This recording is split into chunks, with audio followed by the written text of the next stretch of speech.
Hey guys, here we go again. Monday live. Got a lot of things to go over with you. And so I don't know where I should start. Should I start with that? How many people are there? There's about 234.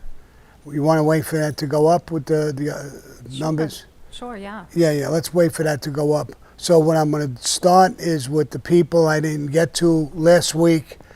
And we'll answer some of their questions and stuff. When it gets a little more crowded, there's a few things I want to tell you, so hang in. It's going to be a lot of stuff I'm going to tell you about that we're doing. I found out that I'm pregnant. Dun, dun, No, dun. that's not true. All right, that's true. Do we have a sound effect for that, Richie? Oh my goodness. Okay, let's jump right in. Paul C. Hey Sammy, did Frankie DeChico play a part in bringing you over to the Gambino family after your beef with Shorty's brother? Do you think Tato or the old man Rizzo approached him about it? No, I don't think Frankie DeChico took any part of it. It started with the old man Rizzo, who he was there when this bullshit story was made up about me, and he spoke. That's how I didn't get killed. And then he talked with Tato. Tato went to Carlo Gambino. The top of both families talked. They gave Ralph Spiro wrong 100%, but they had to break us up because somebody was going to kill somebody. They wouldn't kill Ralph because he was Shorty's brother. They didn't want to kill me because they felt that was right. I just went to the house. That's where I was wrong. And they transferred me over. Frankie didn't know about it. Frankie found out. I think he was one of the first guys to come over and congratulate me. I was still only an associate, so was he. He wasn't made yet either, but like I said, we came from the same neighborhood. I know him most of my life. And but he took no part in it. He didn't have no power at that point anyway. Nice. Thank you, Sammy. And thank you, Paul C. Bill Curtis, I'm going to see Michael Francis at the end of December in Providence, Rhode Island, and I thought it would be respectful to ask you for your blessing first. Take care and be safe, everyone. Say that one more time. Bill Curtis, I'm going to see Michael Francis in the end of December in Providence, Rhode Island, and I thought it would be respectful to ask for your blessing first. That's very respectful. And yes, you have my blessings. And if you see him, you get a chance to talk to him, tell him that you're a friend of mine, and he's going to treat you real good. Me and Mike get along pretty good now, and and that's a very, very respectful thing to ask for my blessings. I appreciate that a lot. And a follow-up one by Bill Curtis. He is a loyal rthing.tv subscriber and member. He was just wondering if Sammy can tell if there was anyone in the Gambinos that he could trust 100% and he was that close to. The world seemed tough. Just wondering. Thanks and stay cool down there. Now do I trust or before? I think in the life. I've trusted so many people. Tato, there was Frankie DeChico. There was so many guys in other crews. There was a lot of guys. I was really well liked in the Gambino family. You know, when I first came over to Tato, I didn't realize it. There was guys in his crew, Louis Tropia. I grew up with him. I never knew he was with Tato. When I finally was with Tato, I saw him there. I said, hey, bro, what are you doing here? He said, I've been with Tato for years. I didn't know that. So there was a lot of people in the family that I did trust a lot. A lot of guys, some of the old timers, old skippers and people that I bunked into, and I knew, especially as an associate with Tato, I met so many guys into the family, and I really did get along with just about everybody there. And there's a lot of guys I trusted. Most of the guys in the Gambino family I trusted. Most guys in the mafia I trusted, unless they were a fucking serial killer or something strange about them. Then I knew them, got along with them, but I didn't really trust them too much. I was always on guard with them. So, but I think everybody was, like a Roy DeMeo or somebody like that. You never know what the fuck this guy was thinking. He became a serial killer. So when you're killing that, it don't make sense. I'm not afraid of a killer. I dealt with them. Most mafia guys did work. I got along with them. I was one of them. And I had no problems with most people in the family. And I got along with most guys in both families. I was respected. I respected them. You know, you don't just get respect because you're a tough guy. You get it because you give it. I gave it to a lot of people. I never acted like John Gotti acted, like I was a big shot. I never did that. So I got along most of the times. Thank you, Sammy. You know, I have a question, Sam. Did you ever, as you were like learning these street smarts that you have, how did you read people's body language? Can you tell they were lying? Did they look away? Did they look at the floor? Like, you know, it became an art to me. I would look at people like when a guy was holding the chair, right, and you ask him a question. When they're nervous, they'll squeeze it, and when they squeeze it, you could see the white. In other words, when you squeeze it, you could see the white come out. So they're squeezing it. Their jawbone will move a lot when people are nervous. They'll develop a little sweat under their nose, near their lip. When you're nervous, there's things that you do. When you're nervous, you're generally lying, you're afraid, something's wrong. So I started to learn body language, and it was important to me because there was all kinds of guys in the mafia. And I always wanted to be able to read them and see where they were coming from. If I was getting maybe too aggressive, I could see his lip or something, bite his lip. So many different signs that you could see.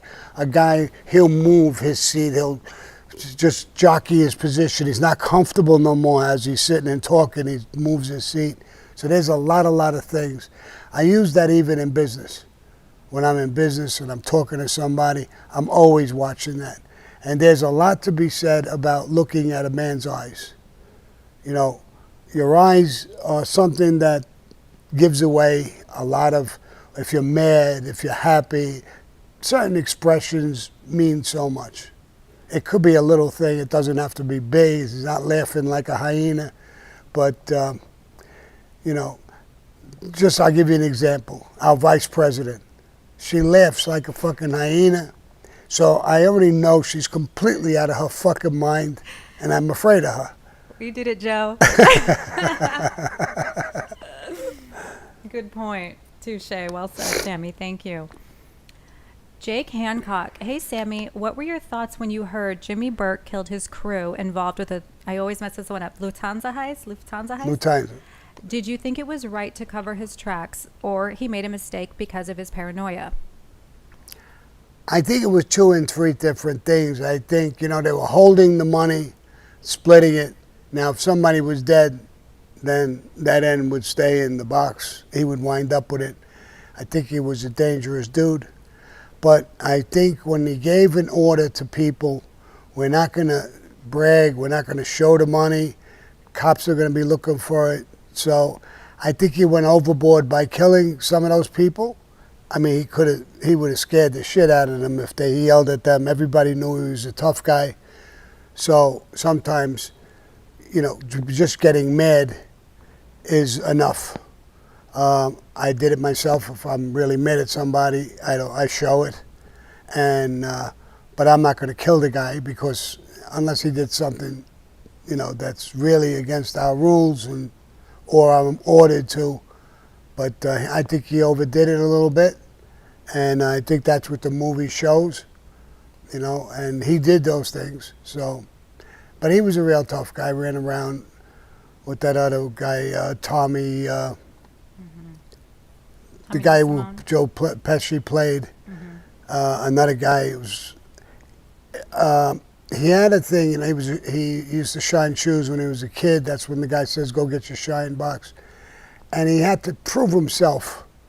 And you get guys like that, they become a tough guy, and now they're looking to prove themselves all the time because they were bullied maybe as a kid or shined shoes and people ridiculed him for that.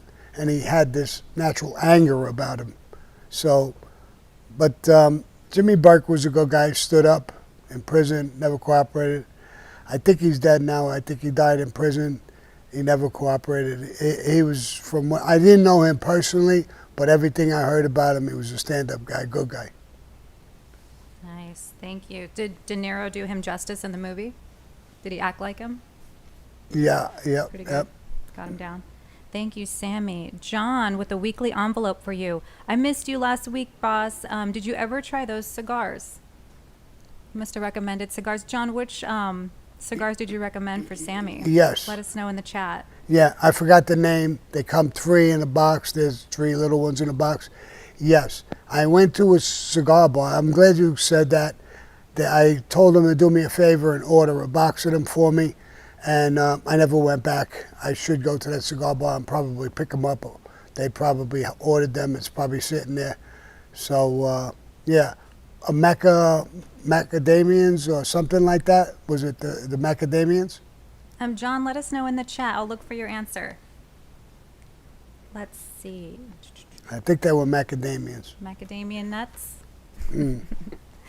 Steve Jackson, weekly envelope. Hey, Sammy, I always look forward to these Monday sit-downs. My question is, what was it that made Neil de la Croce have the reputation he seems to have had as a widely respected gangster even beyond the Gambinos? Neil was a tough guy. He was a man's man all his life. He lived up to his word. He was dangerous, but not super dangerous, where he was hurting people unpredicted.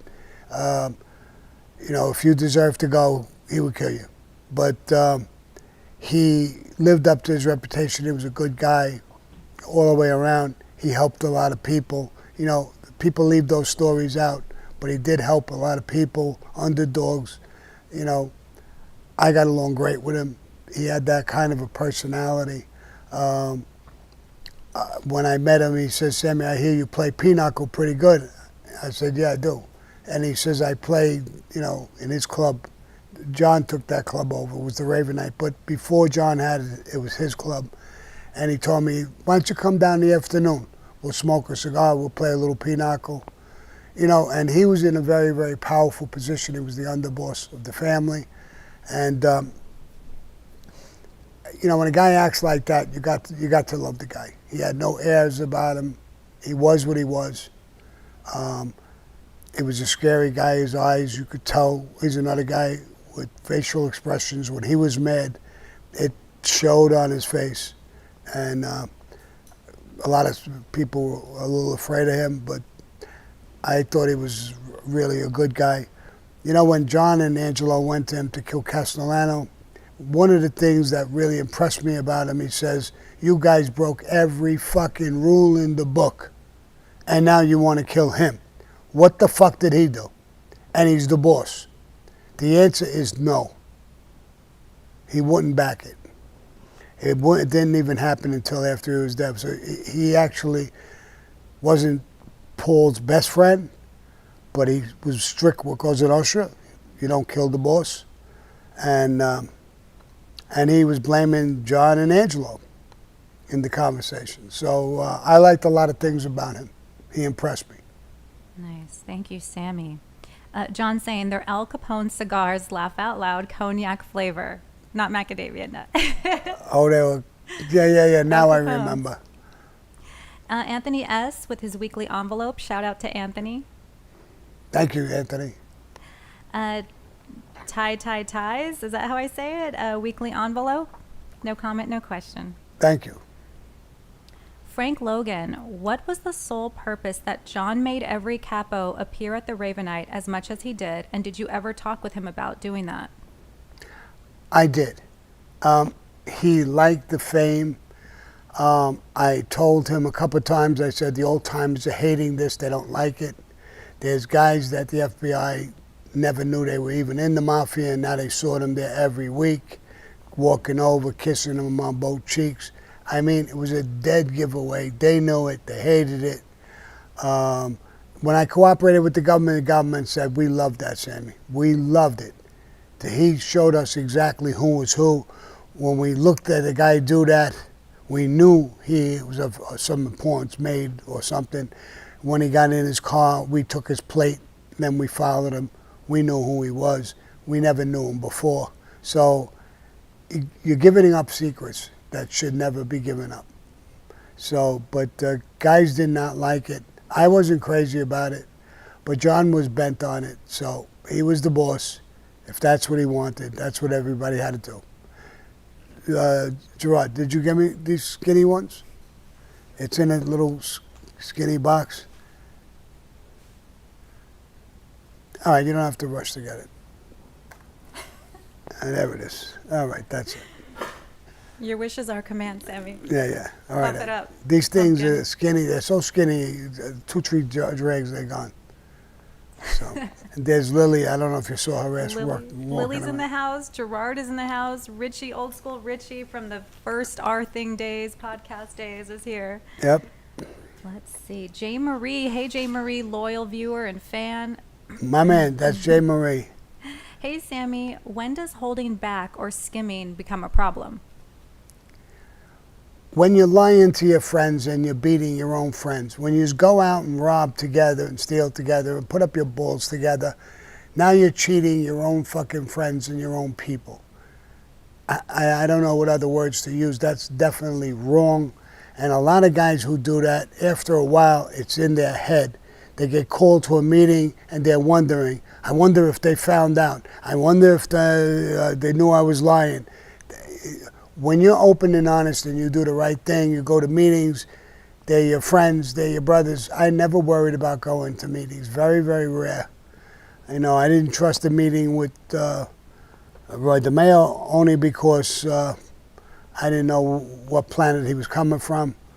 But skimming and cheating on your friends, I mean, it's like going home, you know, it's a bad habit. Before you know it, you're skimming and cheating on your wife, you're skimming and cheating on your kids.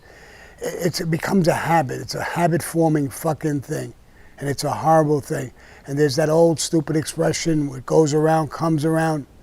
You know, maybe someday that's what happens to you too. We slaughter hogs. Yeah. We feed pigs and we slaughter hogs. So if you're a fucking hog, someday we might slaughter you. And that's what happens in the mafia. Some of that bullshit catches up with you. And there's a lot of guys who died for stupid reasons like that. There's guys who went to prison for shit like stupid things like that. So, you know, these are lessons you learn as you're in the mafia. You see some of these things happen. You know, you become part of it, or you say, "No, I'm never going to do that shit. It's horrible." You know. And one of my guys asked me that one time, and I said, all right, look, if we take 10,000, we're supposed to send up like 2,000 to him. So we only send up 1,000. So we cheated him for $1,000. Now we split it up. It's $300 a piece. Our name, our reputation, everything we are, is $300 fucking dollars that important to you? Send him the $2,000. That's his. That's what we're supposed to do. Now you can look at yourself in the mirror, and you don't have to worry about getting caught lying and all this other shit. It's the worst thing you do, and that habit goes to another bad habit. Before you know it, you're full of bad habits, and that's how you get your head full of lead. So. Nice. Thank you, Sammy. JB Weld in the super chat. In your opinion, was Roy DeMeo or Scarpa in the same category? DeMeo seems demented, and Scarpa just seemed ruthless, but I don't recall hits he made for no reason. Who? Scarpa? Mm-hmm. Scarpa would kill you at the drop of a hat. There was a lot of stupid things. He did have reasons. I think Roy went over the line a lot more. He was killing innocent people for nothing, to keep his crew sharp. What the fuck is that, bro? You're going to kill an innocent person to keep your people sharp? It's beyond imagination. Scarpa had a little more reason behind it, but again, another guy who enjoyed killing. It became something that he liked. It became, if there was money and he could kill you and wind up with more money or a lot more money or something. So he was ruthless. Those are good words. He was ruthless. What did he say the other guy was? Demented. Demented, yeah. You got them nailed right on the head. Nice. Thank you, Sammy. Johnny Roast Beef. Hey, Sammy, how did you meet Stymie? And can you tell us a story about you and him? I know you and him were tight. Yeah, I didn't know Stymie. I became a made guy after the Colombo family.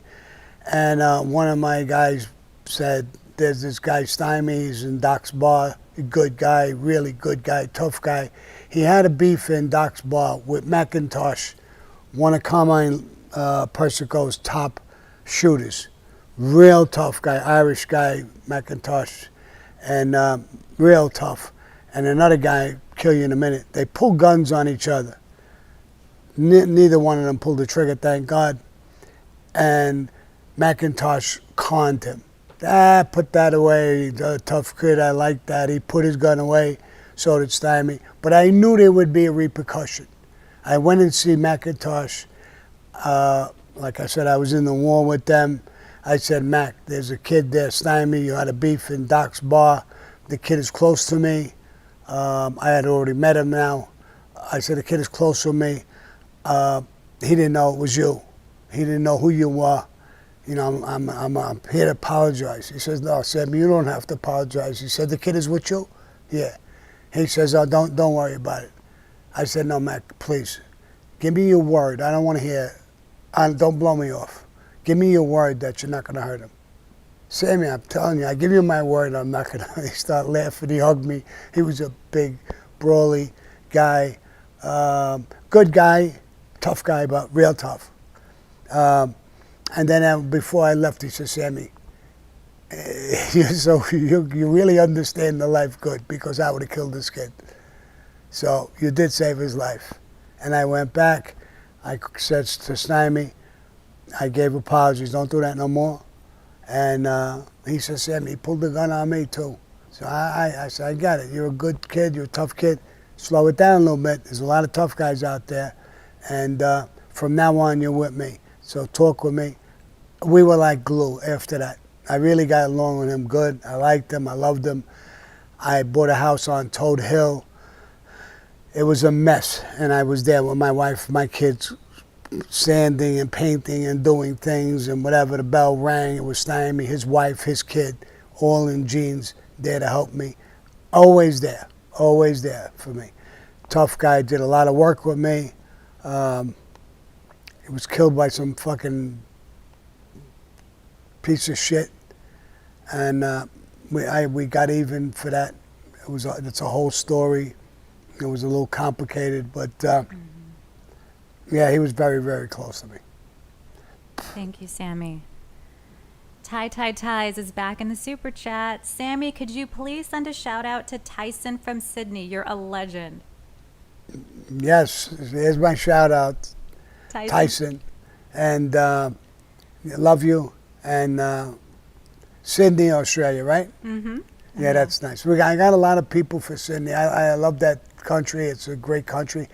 You know, if I was ever off of parole, I would love to go there and on a visit. And it's like Michael Frangici runs around. Thank God he's not on parole. And he goes to all these countries and he goes to different shows. I would love to do that, especially like in a few countries.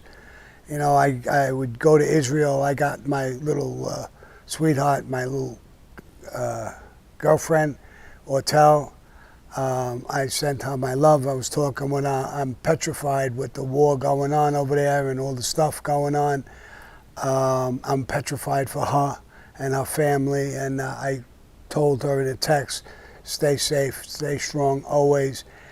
And Ortel, if you're listening to this message, whatever I could do for you and your family, give me a holler. I'll be there for you as much as I could. Thank you, Sammy. How is she doing? Is she okay? She's okay. She was shooken up a lot. I mean, listen, they paratrooped in. I mean, I never heard of any. I saw a movie like that years ago. I think we talked about that. Red Dawn. And they came in with parachutes, came in. And it's one thing to fight a war. It's another thing to go in and you're killing men, women, children, beheading them. I don't see any purpose in that. It's the worst, most horrible thing you can do.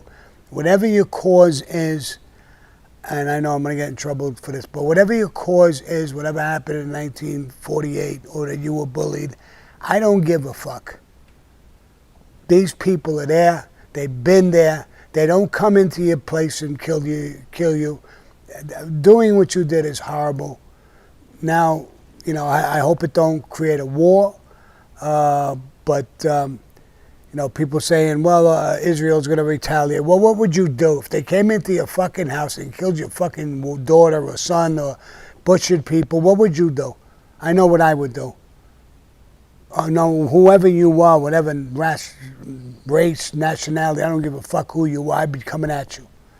So I don't blame them for fighting back or going overboard with it. I'm an overboard type of guy. You do something like that to me and my family, I'm coming at you. I'm going to hurt you. And I don't blame them for what they're doing at all. I think I feel the same way. I do know Muslims. As you know, I got Muslims working for me, but I tell them too. I don't care what happened in 1948. I don't give a fuck. But what happened the other day, what I saw and watched, I can't sit with that. I can't condone it. There's no reason at all. And I can't stomach seeing people in other countries, especially in the United States, rooting and clapping for people who just beheaded and killed people like that. The people in the United States, what in the fuck is wrong with you? Yeah. Now, you could sympathize with the Palestinians or do whatever you want for what happened in the past. Sympathizing is one thing. Applauding the death of people like that, the slaughter, you're not a human being. And if you're in this country, I don't give a fuck who you are.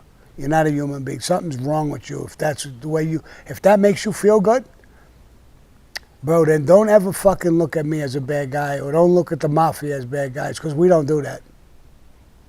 So let me get off of that because I know I'm probably in trouble with that, but let's just go. Okay. Fentanyl Floyd in the super chat. Sammy, did you ever do work with Carlito Brigante or Benny Bianco from the Bronx? No. Benny Bianco from the Bronx. I think that was in a movie. Carlito's Way. Carlito's Way. John I don't think that was a real guy. I don't know. But I love that. Benny Bianco from the Bronx. I love that fucking movie. It was great. Great movie. No, I never did no work with them. I don't even know if they're real characters. That's awesome. Let's see. Jacob Kelly Reiser in the super chat.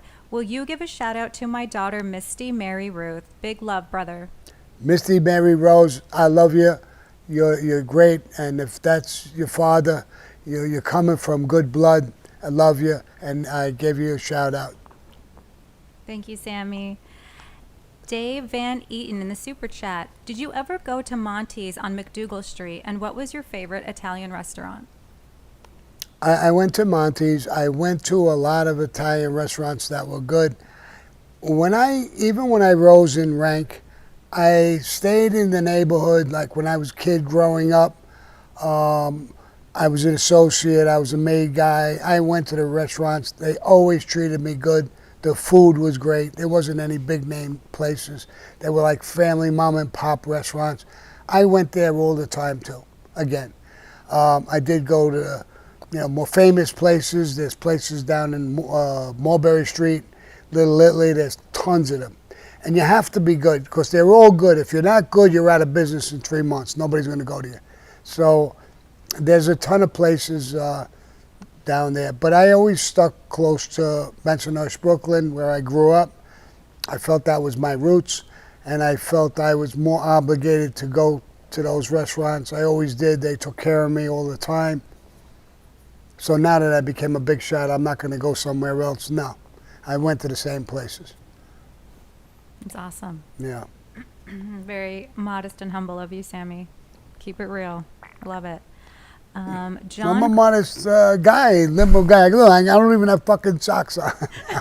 I'm on a Q&A. Oh my gosh. Okay. John Carl, Sammy, did you ever know about the Dixie Mafia? I read that the family was filled with white Southerners in the state of Mississippi. Y'all don't think I was down in Mississippi, do you? Y'all south of the Mason-Dixie line? No, I was never down there. I heard that name mentioned. I think they just call themselves the Mason-Dixie Mafia. I don't think they were an actual mafia family. Um, there was tough guys from the South, and that they conducted themselves like the mafia, I guess. No, but I never was down there. I was down south when I was in the Army, South Carolina, Louisiana, a couple other places. But You dropped your baby. I took my baby. Let me get it. Sammy calls his cigar his baby. Yeah, yeah. He's like, baby. When I get out of the car, I put it right near the car. I say, baby, wait for me. Daddy be right back. Like, first time he did that, I was like, who are you talking to? You know, I came out of the gym and I said, I told you I'll be back, baby. Some more lady was walking by. She says, what are you, because I'm looking down. What are you looking at? What baby? Oh my gosh. Yeah. So Richie just handed me the phone. Carlito Brigante was played by Al Pacino. Yes. Is based on 3 real life people that Torres knew. Yeah, well, I no, He I wrote the never, book. I never knew them. Yeah. They weren't real? Based on people he knew, not actual characters. Oh. Yeah, yeah, yeah. The attorney that he represented, I guess. Who is that? Sean Penn played the attorney with the curly hair. He's like puking when he came out of the prison. Yeah. That was a great movie, but I liked it. Especially the way when he got shot with the train, getting away with the girl. And I like that picture. I'd like to see that again. Mm-hmm. We Come should to watch think it. of it. Okay, Ryan Brown. Excuse me. Sammy, a quick question. What would happen if I, as a civilian, tried to roll up into the Ravenite Social Club back in the day? How far would I get before I was approached? About 2 feet into the door, there was tables and clubs and guys. They would stop whatever they were doing and just, whoa, where you going? Who are you? Yeah, you'd be stopped immediately. There was always 30 guys, 20, 30 guys playing cards in the front, having coffee. Me, John, and Frankie LaCasio would sit in the back. There was even 4, 5, 8 guys back in there too. So you wouldn't come nowhere near us. Nice, thank you. Sammy, there was a famous Sopranos episode about picking up the check on these big dinners out.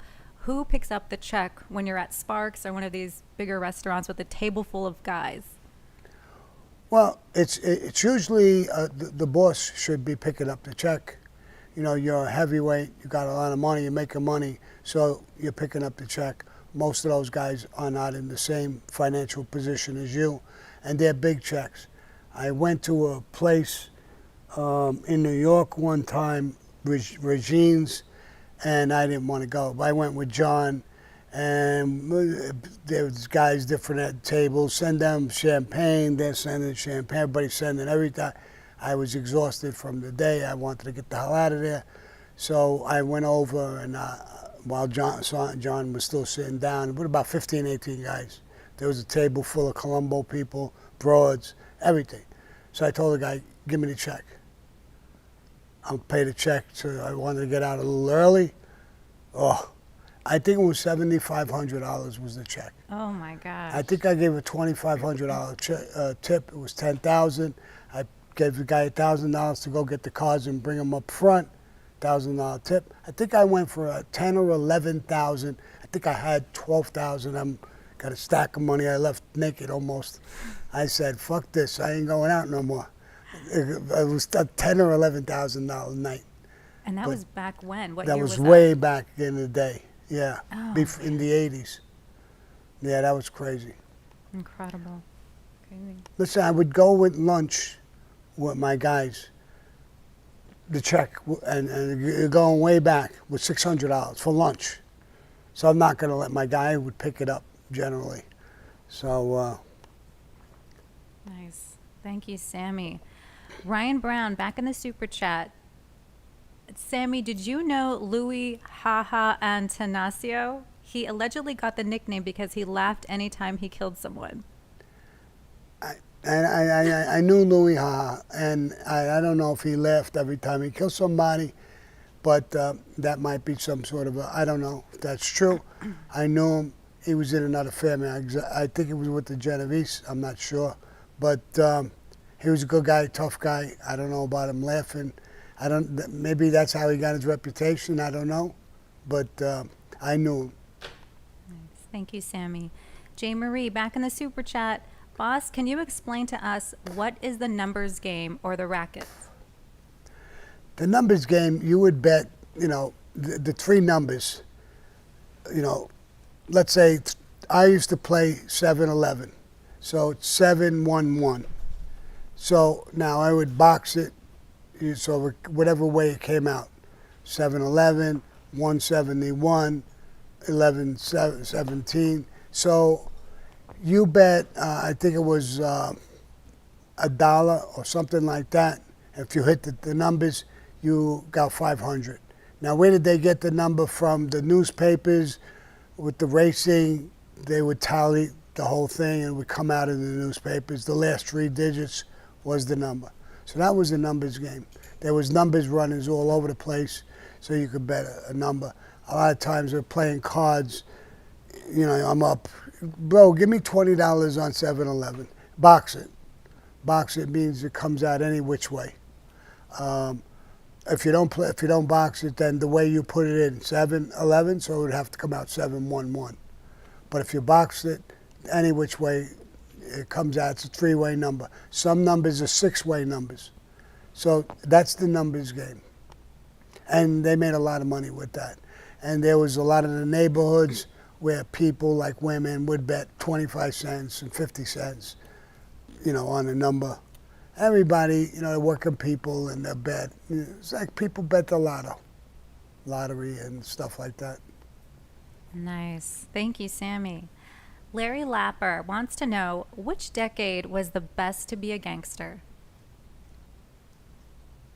The decade I grew up in, because that way back, that was there. I saw movies and I heard things about those decades were great in a lot of ways. I never felt it because I was never there. But and then after a while, I think in the 90s, the mafia really started to disappear. It changed, rules changed, people changed. A lot of things changed in the mafia because originally, when I was made, you had to be Italian on your father's side and your mother's side, both. There was a lot of guys around us who were not, had Italian father and a Irish mother or Jewish mother or something, whatever. So there was mixed marriages. So they changed the rule and they said, okay, we'll change it that you only have to be Italian on your father's end, not your mother's. So why? Because you are what your father is, you carry his name. I never believed in that because I was very close to my mother.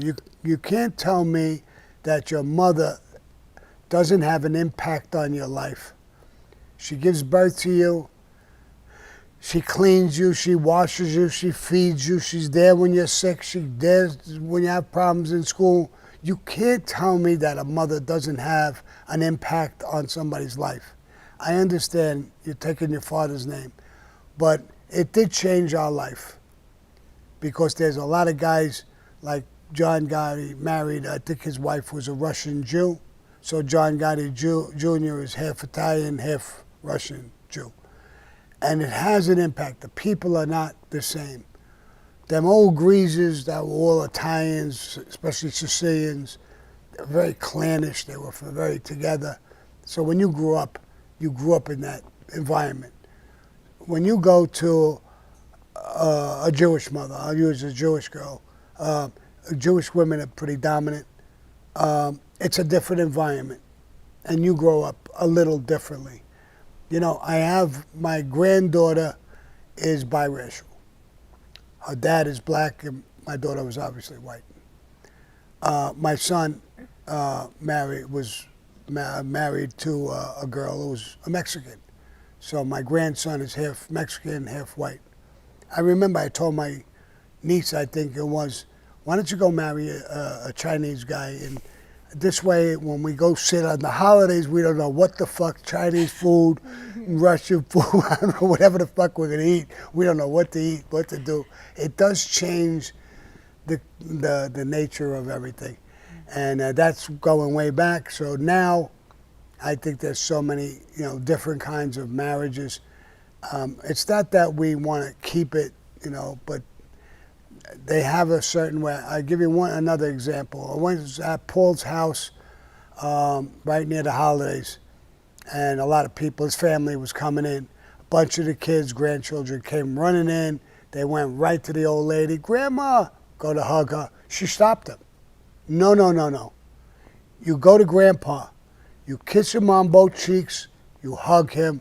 Grandpa first, and then you come to me. They were taught when they were very young. Now, people don't do that no more. And it's just changed everything. Colleges and universities. When I was a kid, hardly nobody went to college. Now they go to college. They go in another state. They're mixed up with all different kinds of people. Then they get a job. They get into another part of the country, and they're gone. In my neighborhood, when there was a house, Grandma and Grandpa, they died. The brothers and sisters took over the house. You never even moved. So the neighborhood, the family was intact in the neighborhood, and it had a special quality to you. Now you're in a house, in a neighborhood, you don't know anybody around you. Those things, I think, you need to see Anna as a psychologist to understand these things. That's the way I see it. It's changed everything.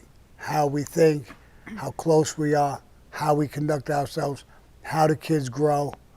I mean, I see kids now, they'll tell their mom and dad no every 2 seconds. I know. I told my dad or my mother no, I got a boot in the fucking ass. So you knew not to do that. Now you can't hit kids, you can't, I'm not talking about hitting them brutally, but a good crack in the ass or something. They wake up, they realize that you're not too happy with it. My mother, she would hit me with a mop. If I was bad, I would get hit with mops, broomsticks, for everything. And moms are like that. That's the way they're supposed to be.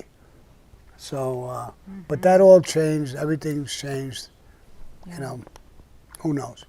Yeah, no, I agree. Now they're telling Absolutely. kids, you're not really a boy.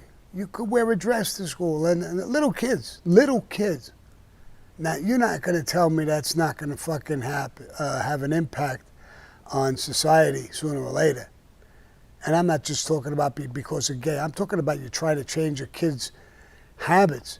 You go to buy toys. I used to go, and the blue toys were boys' toys, and the pink toys were the girls.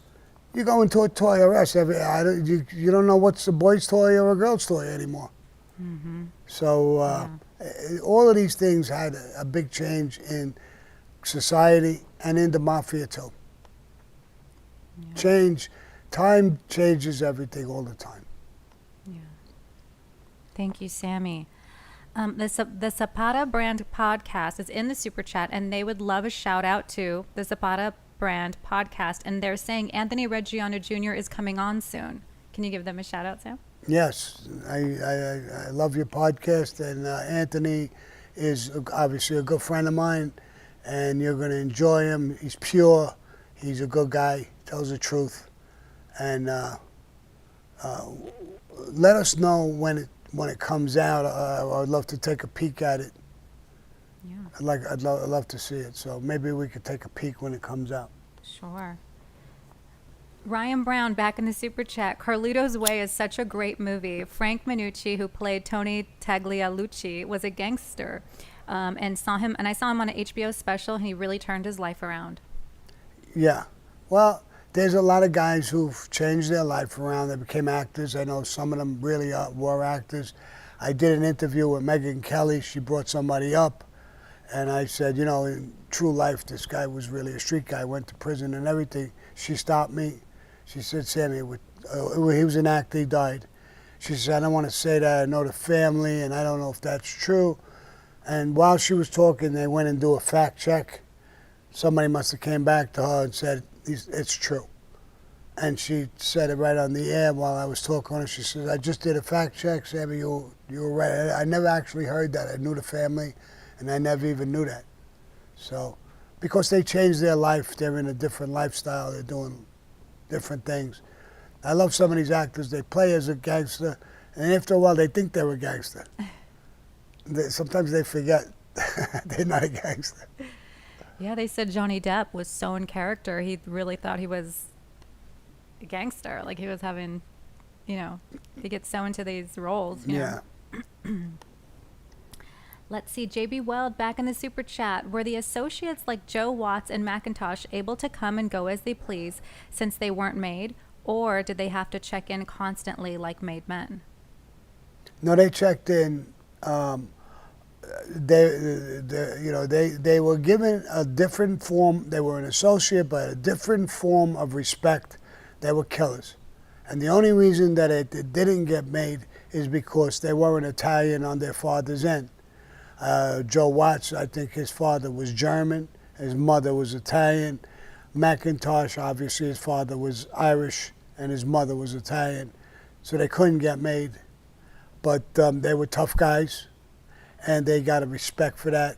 As soon as I heard Sammy had a problem with him, boom, I went right down. I'm a made guy. I showed respect. I went to him, and I respected him. You would be a fool not to respect him. But he was respected by the mob. He earned that respect. There's a lot of black guys, too. There's a lot of tough guys, not just because you're Italian. There's a lot of guys who are tough guys who do the right thing. They warrant the respect. And we give it to them. Thank you, Sammy. New Level Auto wants to know, did Nick ever handle crushing cars for you? Nick? Mm-hmm. Who's Nick? Who's Nick, New Level Auto? Let us know in the chat. Yeah. So I wanted to give a shout out. I know you wanted to mention the Netflix special that's coming out that Anthony Reggiano is in. Yes. There's a Netflix special coming out. Anthony Reggiano's in it. And what day is it coming out? Tomorrow. Oh, tomorrow. And so give a shout out. I'll be watching. Like I said, he's a good friend of mine. I saw a little Coming Attractions, and he's on that. What is it, Killing Gotti? Get Gotti. Get Gotti? Get Gotti or Getting Gotti. Yeah, Getting Gotti. He's on that, and it's on Netflix.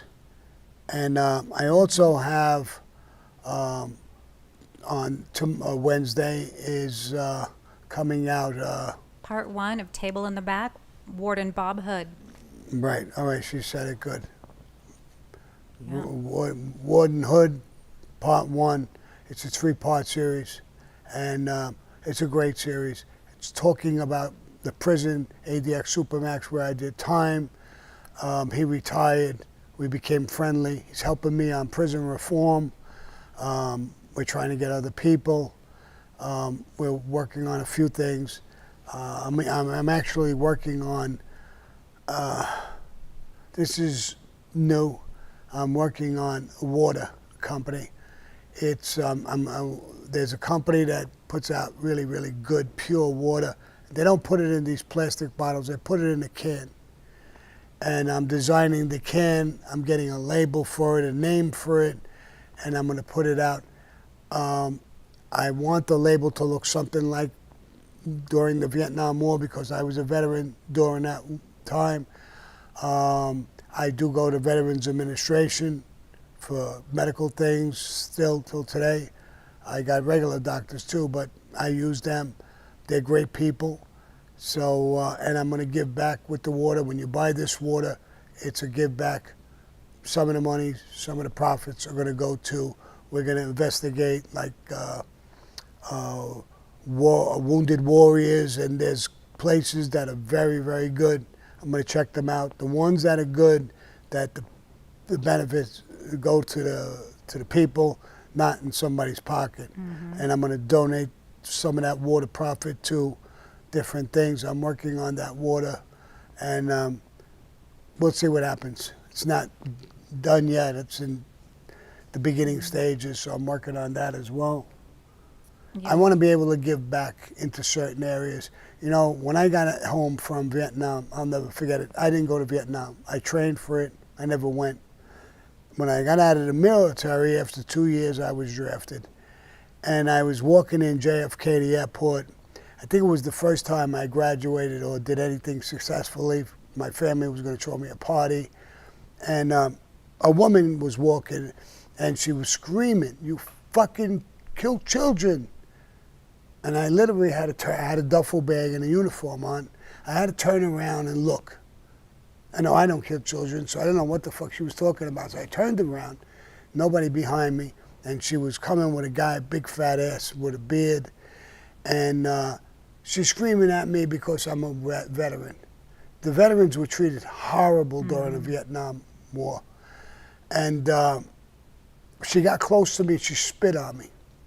I mean, she spit a fucking oyster on my arm. And she's a woman, I didn't want to hit her, but as soon as the husband was going to get close, I was going to whack him a fucking shot. My anger, I wanted to take it out on him. He didn't get that close. And then I just went like that, got it off, picked up my duffel bag and kept going, took a cab and went to Long Island to go to a party for myself. If I would have hit this guy, my family would have said, even coming home from the military, you can't stay out of trouble for 5 minutes. So I held myself and I left. So some of that water's going to go towards Vietnam vets. I was with them, I trained with them. I never went to Vietnam. I love them. I know how they were mistreated. So I'm going to donate a bulk of that money that goes to Vietnam veterans. All veterans, but mostly Vietnam veterans. I have a soft spot for them. I never forget this broad spitting on me like I was dirt. Terrible. I was fighting for the country. Right. And this is the way you greet us? Maybe you didn't agree with the war, but this is what you do. Mm-hmm. So I'll never forget that. Yeah. Wow. Elgato is in the super chat, Sammy. My man. He wants to know, why was the banana war called the Banana War? Grazie. Because they fought with bananas. They pulled them out like swords and they were hitting each other with bananas. They weren't bananas, they were banano. Ba-dum-bum. The Banano family. You're a funny guy, Elgato. I don't know. I don't know why they had a war. I don't remember their war. What am I talking about? I don't remember their war. They had a war. They took over the family. There was 3 captains who were killed, and that's how Joe Messina became the boss. And it was a power move. One of the guys who came out and made himself the boss, I can't think of his name right now. You know, the family in, it was a crew. It wasn't a family in Canada, was their crew. It broke off and then they made themselves their own family. But originally it was a crew in the Banano family. Yeah, the Banana War, yeah. That's awesome. It was all about power and control and whatever. Mm-hmm.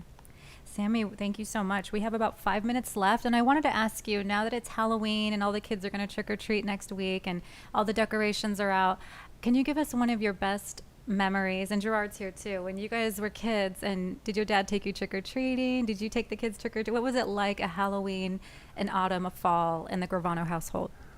Well, you know, I'm short. My son is short. My son, when he was born, he was only about this big when he was 20. So I would make believe he was a grumpy old man, and I was scared of people. Not really. We had good times. The kids, I didn't take them trick-or-treating. Back then, you didn't have to. The kids went out, did it on their own, stay on the block. Everybody knew they were Sammy's kids or anybody else's kids. We all knew each other's kids. So they went out. Did I ever walk you out? No. Gerard is saying no. The kids went out on their own. It was safe back then. You know, right now you got to go and walk with them. Mm-hmm. I get it. But back then you didn't have to do that. You know, everybody was loving and caring, and they knew all the kids, and they had bags of candy. It was a whole different environment, a whole different time, and it was really a good thing. I never went out on Halloween, especially when I was in the Mafia. I never went out. Being that somebody could walk over to you with a mask and just shoot you.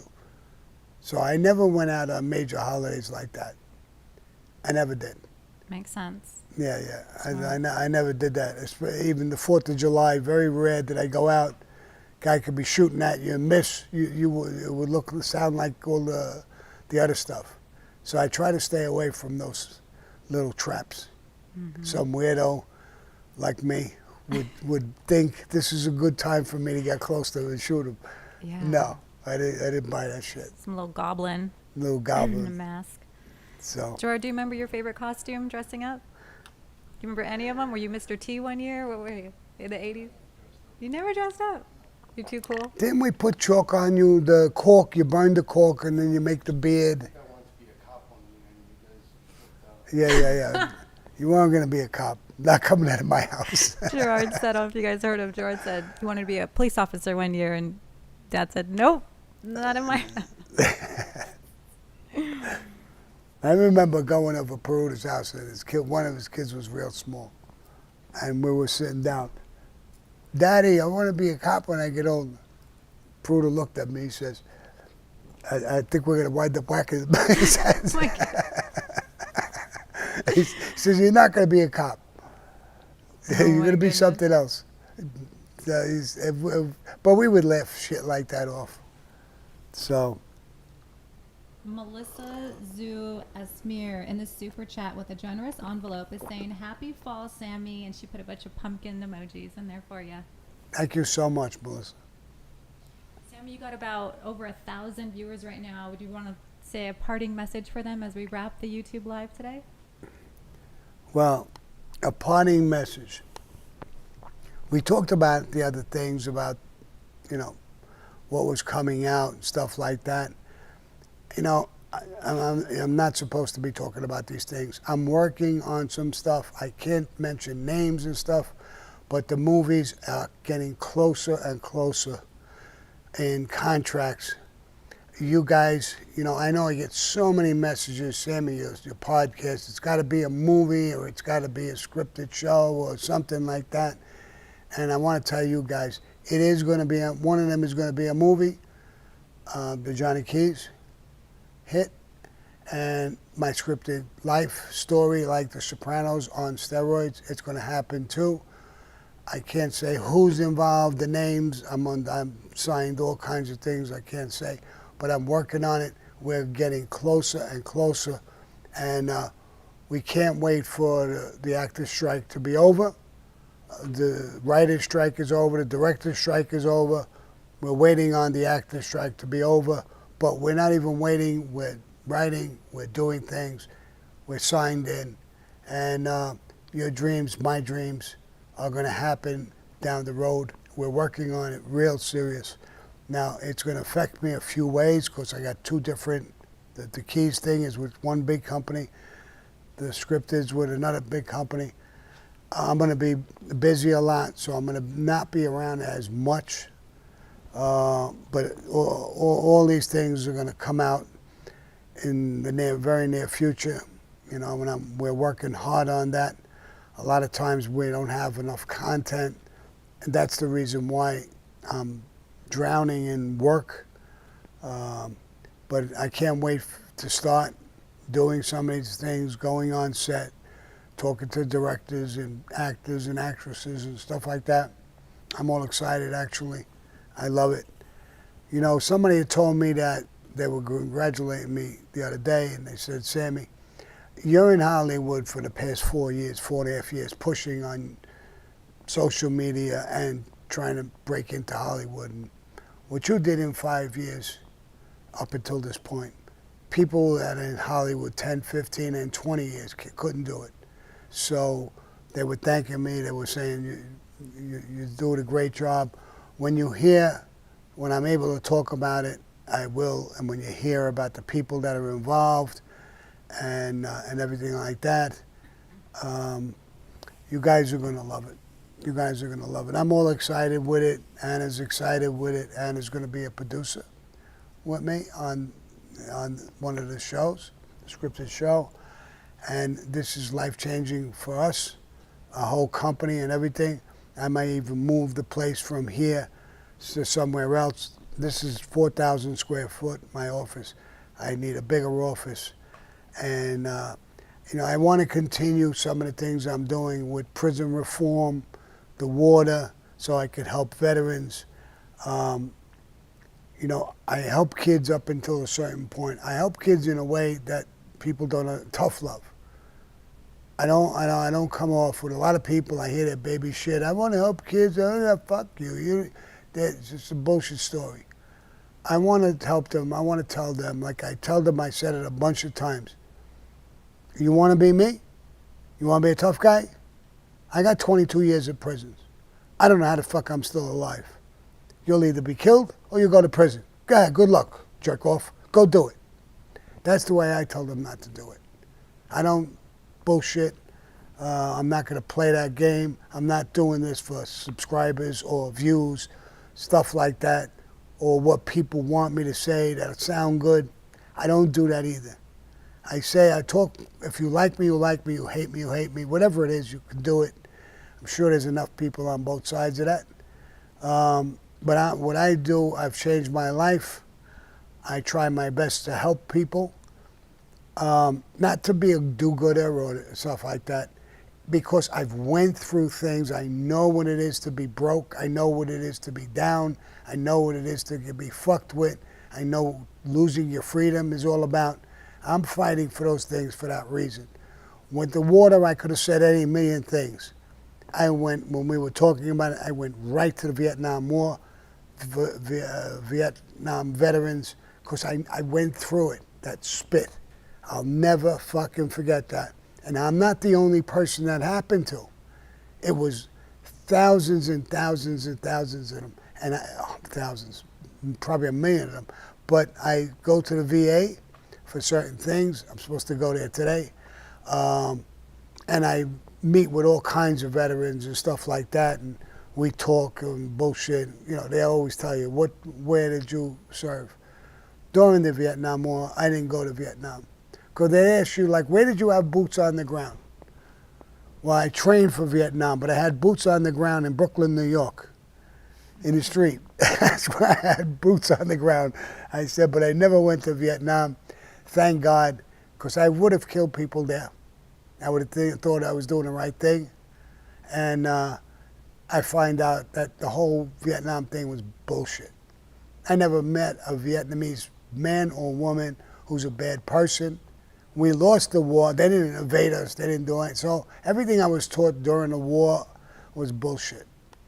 Those people who spit on me, in a way they were right, but not on me, not on the fucking kids who are in the military going to fight for their country. Spit on the politicians who created that war, that monster. You're just spitting on the wrong people or mistreating the wrong people. And remember, these were your sons and your daughters in the ranks, dying for the country. So you're spitting on the wrong people.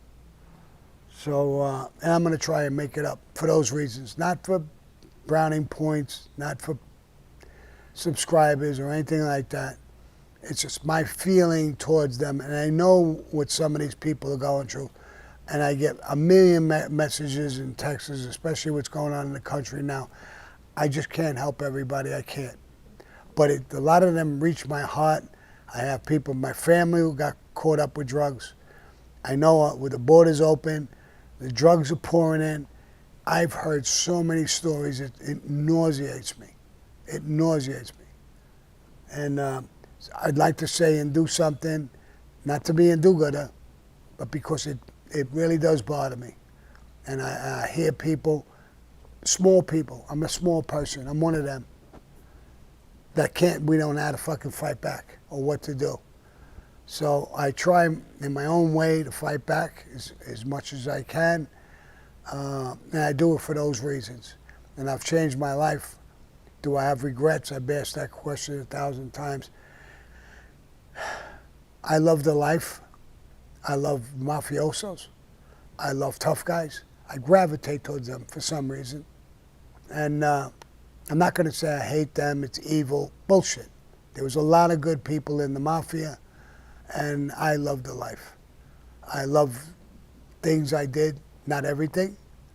And I'm away from that. I don't do those things anymore.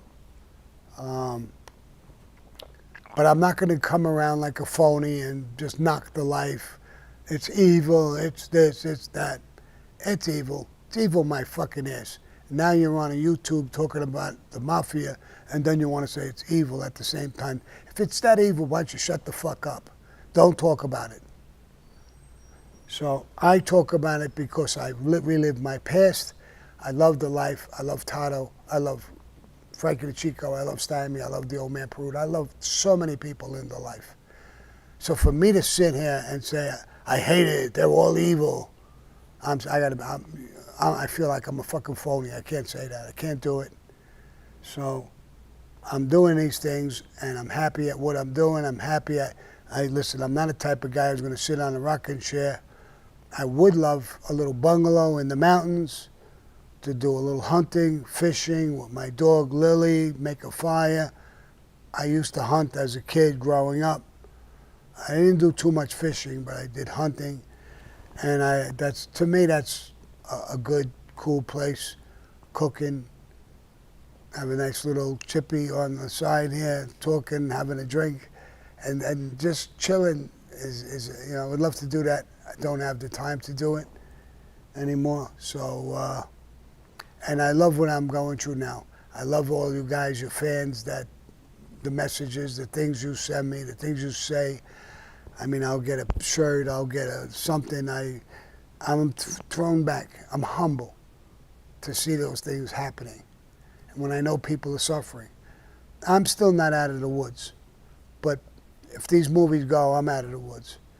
I don't need anything, money-wise. But I need love. Love. I would love to give love. I'd love to get love. Respect. Both ways. And when I hear a guy who tells me, could I have your blessings to go see Michael in wherever, that just, you have no idea what effect that has on me. That he's a good man, a strong man, I know of him.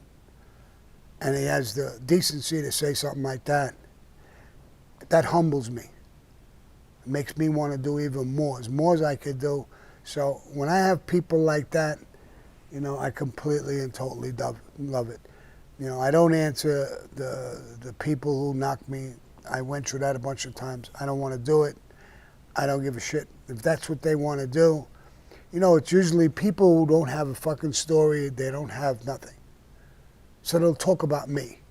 Or they'll talk about Michael Franchise. I think they got off of him. They were for a while on him. Or they'll talk about Anthony now. Or they'll talk about somebody else. They don't have a fucking story. Why is somebody else always in your mouth? And you people who follow those people, don't you see that? They don't have a story. They didn't have a life. Their life is to try and hurt other people and have people listening to them and say something negative. I hear people saying, oh, she was a hooah, or this one was this, or this one was that. And right away I pick up on it, bro. Oh, you were an angel, and you were this, and you were that. Why are you always picking out somebody? It's like covering up your own garbage, your own dirty laundry. And people in glass houses shouldn't throw stones. That's a good, thing. I don't really knock people. I tell stories. Maybe some people ain't happy with some of the stories I tell, but I don't knock people. I don't talk about people. Listen, there's a woman up in, it's all the way up. I don't even want to say where she is. She was a hooker when she was young. She got married.